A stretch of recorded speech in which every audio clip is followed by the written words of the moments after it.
தமிழ்நாடு நிதிநிலை அறிக்கை 2025-2026 எல்லாருக்கும் எல்லாம்.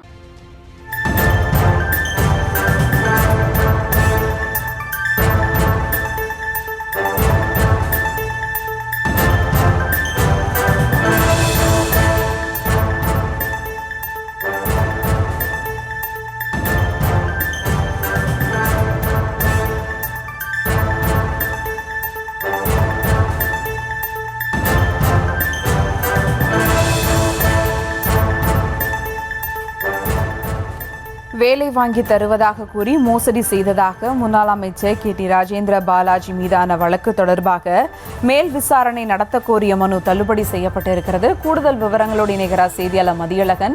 வணக்கம் மதியழகன், விவரங்கள்.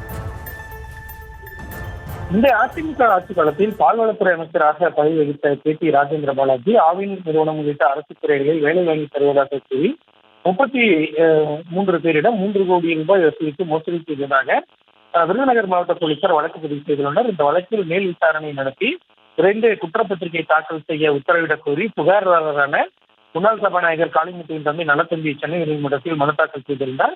இந்த வழக்கு நீதிபதி GK இளந்திரையின் முன்பு விசாரணை கொண்டது. அப்பொழுது ஆஜரான அரசு குற்றவியல் வழக்கறிஞர் KMD முகிலன் ராஜேந்திர பாலாஜிக்கு எதிரான வழக்கின் விசாரணையை CBIக்கு மாற்றிய உயர்நீதிமன்ற உத்தரவுக்கு எதிராக ராஜேந்திர பாலாஜி உச்சநீதிமன்றத்தில் மேல்முறையீடு செய்துள்ளதாகவும் அந்த வழக்கு நிலுவையில் உள்ளதாகவும் கூறினார். மேலும் ராஜேந்திர பாலாஜிக்கு எதிராக குற்றப்பத்திரிகை தாக்கல் செய்ய அனுமதி கோரிய விண்ணப்பம் ஆளுநரிடம் நிலுவையில் உள்ளதாகவும் அரசு குற்றவியல் வழக்கறிஞர் கூறினார். இதனையடுத்து இன்னும் குற்றப்பத்திரிகை தாக்கல் செய்யப்படாத நிலையில் முன்கூட்டியே அந்த மனு தாக்கல் செய்யப்பட்டுள்ளதாகவும் எனவே இதனை தள்ளுபடி செய்வதாகவும் குற்றப்பத்திரிகை தாக்கல் செய்த பின்பு புதிதாக மனு தாக்கல் செய்யலாம் எனவும் நீதிபதி தெரிவித்தார். அப்பொழுது மனுதாரர் சார்பில் ஆஜரான வழக்கறிஞர் இந்த மனுவை திரும்ப பெற்றுக் கொள்வதாக தெரிவித்தார். இதனையடுத்து மனுவை திரும்ப பெற்றுக்கொள்ள அனுமதி அளித்த நீதிபதி அதனை தள்ளுபடி செய்து உத்தரவிட்டார்.